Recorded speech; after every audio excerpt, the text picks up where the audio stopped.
میری بیوی یہ میری بیوی ہے نہیں، لیکن کچھ دنوں کے لیے بننا چاہتی ہے، مجھے اس کو اپنی بیوی کہنے میں کوئی حرج نہیں ہے، یہ میری بیوی نہیں ہے، میں اس کو اوپر والے کمرے میں کر دیتا ہوں، لوگ پوچھیں گے تو میں اس کو اپنی منکوحہ کہہ دوں گا، میری بیوی ہے، اس کا عیب پیچھے جائے گا، اور جب بچہ پیدا ہو جائے گا تو یہ لے کر خود ہی چلی جائے گی، اور میں یہ کہہ دوں گا کہ میں نے اس کو طلاق دے دی۔ بیوی نے کہا مجھے بھی کوئی اعتراض نہیں، آپ نے جب اللہ کے نبی کی حدیث مجھے سنا دی، اس کو اوپر کا کمرہ دے دیا، اور اپنی جو حقیقی بیوی تھی اس بیوی کے اس کا کھانا پانی پہنچاتے رہے۔ لوگوں نے پوچھا یہ عورت کون ہے؟ یہ بزرگ یہ شیخ کہنے لگے کہ میں نے نکاح کیا ہے، وہ میری بیوی ہے، میں نے دوسری شادی کی ہے، دوسرا نکاح کیا ہے۔ لوگ چلے جاتے تھے کیونکہ دوسرے نکاح کو وہ برا نہیں مانا جاتا تھا، اور کیوں مانا جائے گا؟ اسلام کے اندر جب اس کی اجازت ہے تو کیوں کوئی برا مانے گا؟ کوئی ایک صحابی پوری زندگی پڑ جائیے اللہ کے رسول صلی اللہ علیہ وسلم کی، آپ کے صحابہ کی، جس وقت دنیا سے اللہ کے نبی گئے اس وقت 1,44,000 صحابہ اس دنیا میں اس مکے میں عرب میں موجود تھے، لیکن جب تاریخ اٹھا کر پڑھو گے تو کوئی ایک صحابی آپ کو ایسا نہیں ملے گا جس کی ایک ہی بیوی ہو، 2 3 4 کم سے کم 2 بیویاں ہوا کرتی تھیں۔ اس معاملے میں عورتیں ہمیں گالی دیں گے، مولانا صاحب سب بتاؤ یہ نہ تھا۔ اور ہمارا معاشرہ، ہمارا سماج، اور خاص طور پر کلیا چکا، معظم پور، لکی پور یہ علاقہ پھر اس مولوی کو بری نظر سے دیکھتا ہے جو 2 بیوی رکھ لے، یا اور کوئی 2 بیوی رکھ لے، یہاں پر اس کو حقارت کی نظر سے دیکھا جاتا ہے، اس کی کوئی عزت سماج کے اندر نہیں رہتی۔ اپنی سوچ بدلو، اسلام تمہاری سوچ پہ نہیں چلے گا، تمہیں اپنی سوچ کو اسلام کی سوچ پر بدلنا پڑے گا، اسلام کے موافق کرنا پڑے گا، چاہے اچھا لگے یا نہ لگے۔ میرے بھائیوں سنیے غور سے، جب لوگ سنتے تھے یہ میری بیوی ہے، ان کی بیوی ہے، تو چلے جایا کرتے تھے، انہوں نے اس کو کھلایا پلایا، اس کا انتظام کیا، جب اس کی ڈلیوری کا وقت قریب آیا تو اس بچے کی ولادت بھی ہوئی، اس بچے کی پیدائش بھی ہوئی، ان حضرت نے، اس بزرگ نے، اس شیخ نے اس کا عقیقہ بھی کیا، شاندار طریقے سے اس کا عقیقہ بھی کیا، اور جب وہ بچہ 1-2 مہینے کا ہو گیا تو وہ عورت رخصت ہونے لگی، جانے لگی، وہ کہنے لگی کہ آپ کا بہت بہت شکریہ، آپ نے میرے اوپر ایک الزام لگنے سے مجھے بچا لیا ہے، اب میں لوگوں سے کہہ دوں گی کہ مجھے شادی ہوئی تھی اور میری طلاق ہو گئی ہے، میں نے خود لے لی ہے، مجھے ان کے گھر میں مجھے آرام نہیں تھا، یا کچھ بھی کہ کم سے کم داغ تو نہیں لگے گا میرے اوپر، اب میرا نکاح آسانی سے ہو جائے گا اور یہ بچے کی بھی پرورش ہو جائے گی۔ اس بزرگوار نے خوشی خوشی ان کو رخصت کر دیا اور لوگوں کے سامنے اعلان کر دیا کہ بھائی جب کوئی عورت میرے ساتھ نہیں رہنا چاہتی ہے تو میں نے اس کو طلاق دے دی ہے، میں نے اس کو رخصت کر دیا ہے۔ وہ عورت وہ جو پیسہ جو 9 مہینے تک جو گزر بسا کھانے پینے میں خرچ ہوا وہ ان کو دینے لگی۔ بزرگ نے کہا، شیخ محترم نے کہا مجھے اس کی ضرورت نہیں ہے، میں نے وہ تو ایک بہن سمجھ کر تمہاری خدمت کر دی ہے، اور اس بچے کے لیے جو پیدا ہوا ہے اس کے اوپر میں نے خرچ کر دیا، اس کا اجر مجھے اللہ تعالیٰ دے گا۔ پھر اپنی بیوی سے کہنے لگے دیکھو اس بیچاری کا بھی گھر بس جائے گا،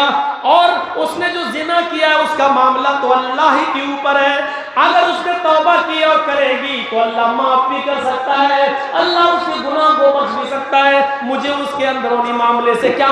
مطلب، اس نے کیا کیا مجھے اس سے کیا مطلب، لیکن میں نے وہی کیا جو جناب محمد رسول اللہ نے ہمیں حکم دیا تھا۔ میرے پیارے ساتھیوں یہاں غور کرو، وہ کہہ رہی ہے کہ میں نے زنا کیا، لیکن اس شیخ نے، اس محترم نے اس کو بھی اپنے گھر میں اپنی بہن بنا کر رکھ لیا، لوگوں کی نظر میں اس کو اپنی بیوی کہہ دیا۔ اس طریقے سے عیب پر پردہ ڈالا جاتا تھا، اس طریقے سے برائیوں پر پردہ ڈالا جاتا تھا۔ یہاں تو پیچھے پڑ جاتے ہیں کہ اسکول تو گئی نہیں گئی،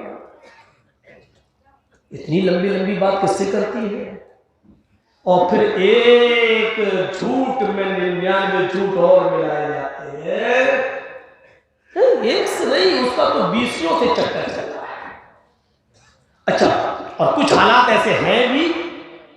کچھ یہ نہیں کہہ رہا ہوں سب غلط ہوتے، کچھ حالات ایسے ہیں بھی،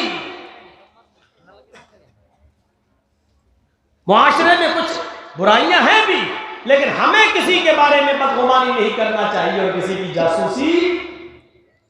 نہیں کرنا چاہیے۔ شاید آپ نے وہ واقعہ بھی سنا ہو، حضرت عمر فاروق رضی اللہ تعالیٰ عنہ رات کی تاریکی میں، رات کے اندھیرے میں گشت کرتے ہیں۔ حضرت عمر فاروق رات کی تاریکی میں، رات کے اندھیرے میں گشت کر رہے ہیں، ایک مکان کے پاس سے گزرتے ہیں، گانے کی آواز آتی ہے۔ حضرت عمر کہتے ہیں رات کے اندھیرے میں یہ کون گا رہا ہے؟ آگے بڑھتے ہیں اور دروازے پر کان لگاتے ہیں تو کسی لڑکی کی آواز آ رہی ہے۔ حضرت عمر اس دیوار پر چڑھتے ہیں اور چڑھنے کے بعد جھانک کر دیکھتے ہیں تو کیا دیکھتے ہیں کہ ایک بوڑھا آدمی شراب کے نشے میں دھت ہے، شراب کے نشے میں پڑا ہوا ہے، اور اس کے ارد گرد 2-3 ناچنے والیاں ناچ رہی ہیں، وہ بھی شراب پی ہوئی ہیں، ناچ رہی ہیں۔ بوڑھا شراب کے نشے میں دھت ہے، جہاں شراب ہوگا وہاں شراب بھی ہوگا، جہاں شراب ہوگی وہاں ننگا ناچ بھی ہوگا، جہاں شراب ہوگی یاد رکھیے گا، جہاں شراب نوشی حد سے زیادہ پڑ جائے گی وہاں آپ کے بچے محفوظ نہیں ہوں گے، آپ کی بیوی محفوظ نہیں ہوگی، اور یہ تو شراب ہے، اس سے بھی خطرناک چیز۔ مودی کے سامنے کوئی کہہ سکتا ہے آپ نے غلطی کی ہے؟ اعظم خان نے تھوڑا سا بولا، ابھی تک سیتا پور کی جیل میں، رامپور بھی نہیں رکھا گیا، سیتا پور۔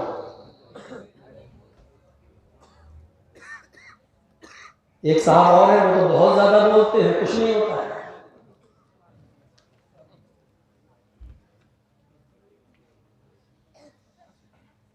ایک ہم ہیں، تقریر کرتے ہیں NRC کے اوپر یہاں، اور کیس ہوتا ہے اٹاوا میں میرے اوپر۔ معلوم ہے ہمارے برودی کو کہ یہاں تو ہوگا نہیں، بولے کلیا چک، بولے یہاں کیس ہو رہا ہے ہمارے اٹاوا میں، ہمارے۔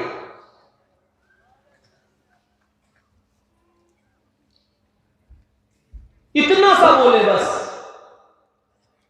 اور کوئی غلط بھی نہیں بولے، صرف یہی کہا تھا مدھو مکھی کے چھتے پہ ہاتھ مار دیا ہے، پتھر مارا ہے، اب یہ چھوڑیں گے نہیں، بس اتنا ہی کہا تھا۔ جوش میں 1-2 جملے نکل گئے ہوں گے، لیکن ایسے جملے تو نہیں نکلے تھے جیسے دلی میں نکلے تھے، دیش کے غداروں کو گولی مارو، سالوں کو،